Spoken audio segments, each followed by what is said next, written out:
Toute ma scolarité, collège, lycée, fac et le début de ma vie professionnelle, à moindre mesure, j'étais vraiment isolé socialement, j'étais dans mon coin.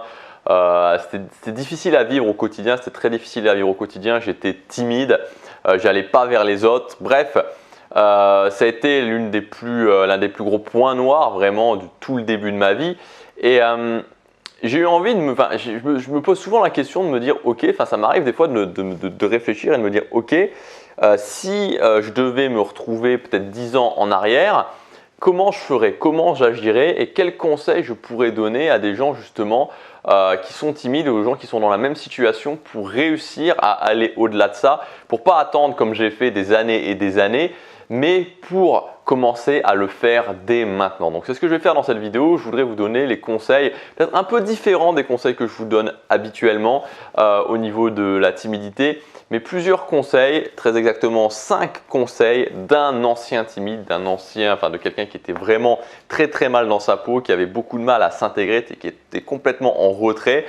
Et en suivant ces conseils, vous allez, alors je ne dis pas que ça va s'éliminer comme ça, que vous allez devenir magiquement, miraculeusement tout de suite parfaitement intégré socialement, mais en tout cas vous allez pouvoir avancer.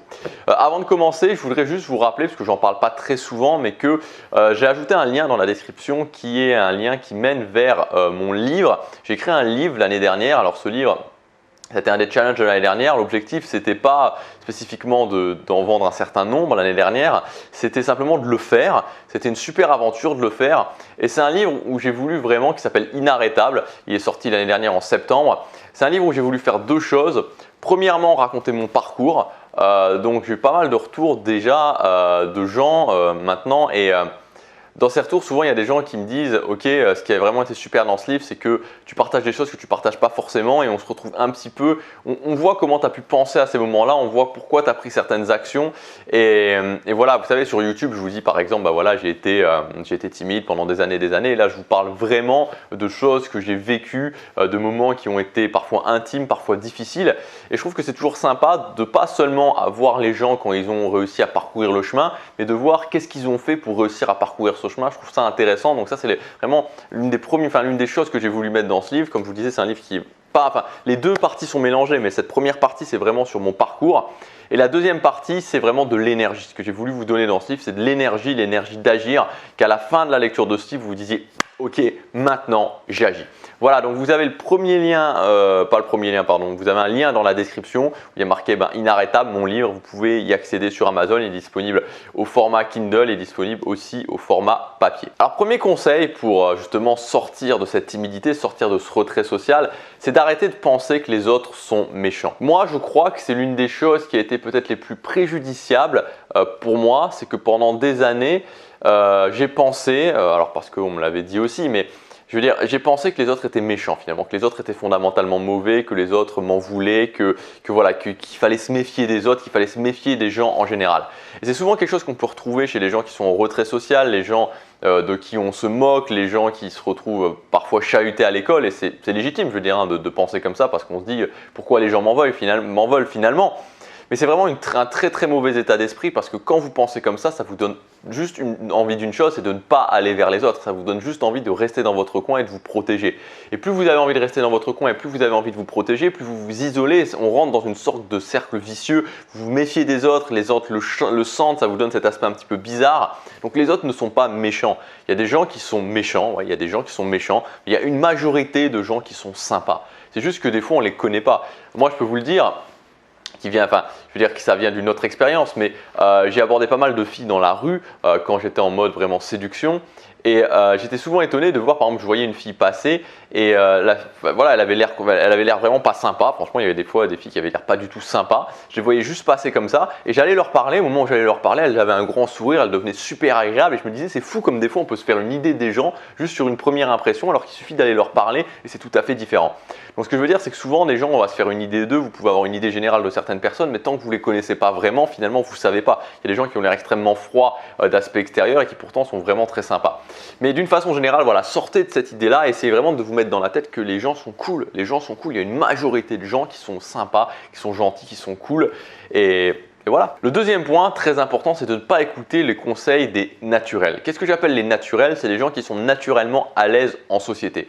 Souvent, quand on est timide, on va essayer de se diriger vers des gens qui sont plus à l'aise et on va leur demander des conseils. Vous allez souvent avoir des conseils du style « tu dois être naturel justement, tu dois avoir plus confiance en toi », tous ces tas de conseils. Le problème, c'est que quelqu'un qui est naturel, qui a été toujours à l'aise, il ne peut pas donner des conseils à quelqu'un de timide pour qu'il devienne à l'aise. C'est pas possible, ça ne fonctionne pas. Moi, je vais vous prendre un exemple qui n'a rien à voir, mais en musculation, je me souviens à un moment donné, j'allais à la salle de sport avec un ami et cet ami, c'était quelqu'un qui avait une génétique incroyable. Il avait une génétique incroyable, c'est-à-dire que pour ceux qui ont déjà fait de la musculation, quand il a commencé à faire de la muscu, il soulevait déjà une barre de 100 kg au développé couché. Parce que moi, je ne soulève toujours pas et qu'il y a des gens, ça va leur prendre des années, peut-être 10 ans avant d'y arriver. Lui, il le soulevait directement. Donc bref, il avait des gros résultats en musculation parce qu'il avait une génétique extrêmement avantageuse et finalement, il faisait un peu n'importe quoi, très honnêtement, que ce soit au niveau de son entraînement, au niveau de son alimentation, parce qu'il était juste naturel en fait, il était juste naturellement bon. Et il y a des gens qui allaient lui demander des conseils, j'en ai fait partie, et qui finalement n'arrivaient pas à avoir les résultats parce que cette personne ne pouvait pas lui donner des conseils. Donc en gros, si vous êtes très mince en musculation, n'allez pas chercher des conseils chez quelqu'un qui a toujours été musclé parce qu'il a une bonne génétique, parce que ça ne va pas fonctionner. Allez chercher les conseils chez quelqu'un qui est musclé mais qui est parti du moment où il était extrêmement mince. C'est la même chose quand vous êtes timide. Si vous êtes timide, n'allez pas chercher les conseils chez quelqu'un qui a été toujours naturellement à l'aise socialement parce qu'il ne peut pas vous aider, il ne comprend pas votre problématique. Un autre sujet, par exemple, actuellement j'apprends le coréen. Et le coréen, c'est une langue où, si vous voulez, il y a des problématiques comme par exemple le fait que les consonnes sont une sorte de mix entre les consonnes. Par exemple, quand vous dites c'est difficile sans rentrer dans le détail, mais par exemple le T et le D sont mixés. On ne sait pas trop ce que c'est, on ne sait pas trop si c'est un T, si c'est un D, et ça change, la force de la consonne va changer suivant la place dans le mot. La même chose pour le K et le G. Le K et le G sont mixés, c'est un seul signe, mais qui, voilà, en début de mot, c'est plus clairement un K. Par exemple, Gangnam, ça s'écrit Gangnam, mais ça se prononce Gangnam.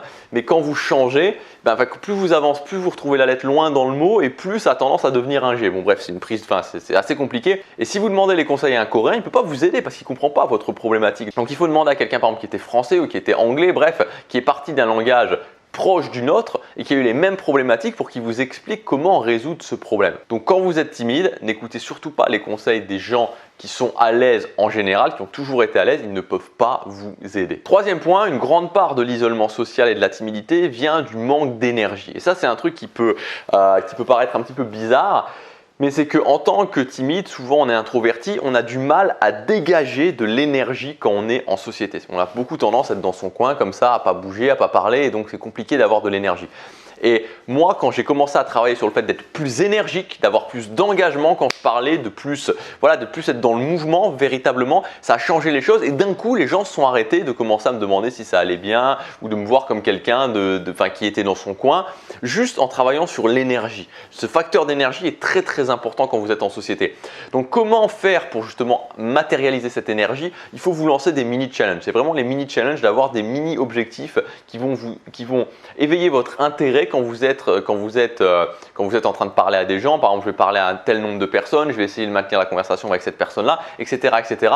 Ça vous permet d'avoir du challenge, d'avoir de l'intérêt et donc de développer l'énergie nécessaire. Quelque part, c'est de réussir à trouver de l'intérêt, à chercher de l'intérêt là où je suis, dans l'environnement social dans lequel je suis. Le quatrième point, et c'est compliqué de passer à côté, c'est de prendre soin de son image.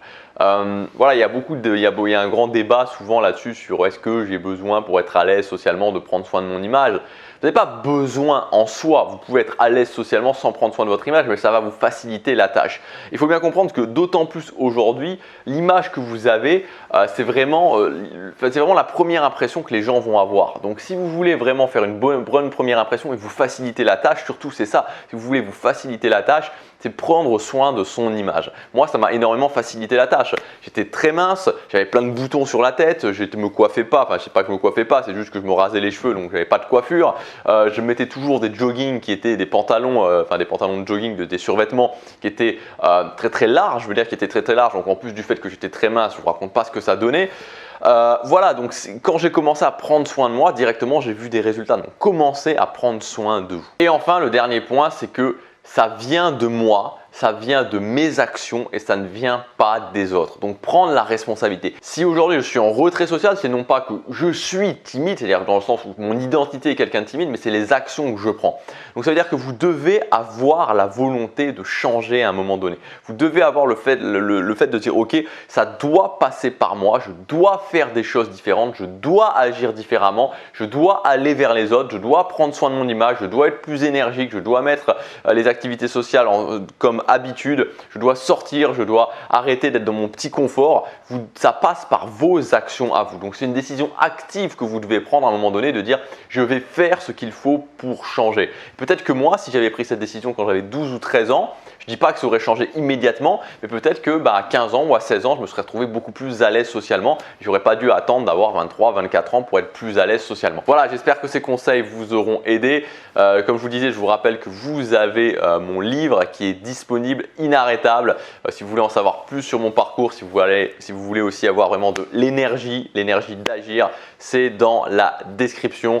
Voilà, il suffit simplement de cliquer sur le lien dans la description. Vous arriverez sur la page de commande sur Amazon.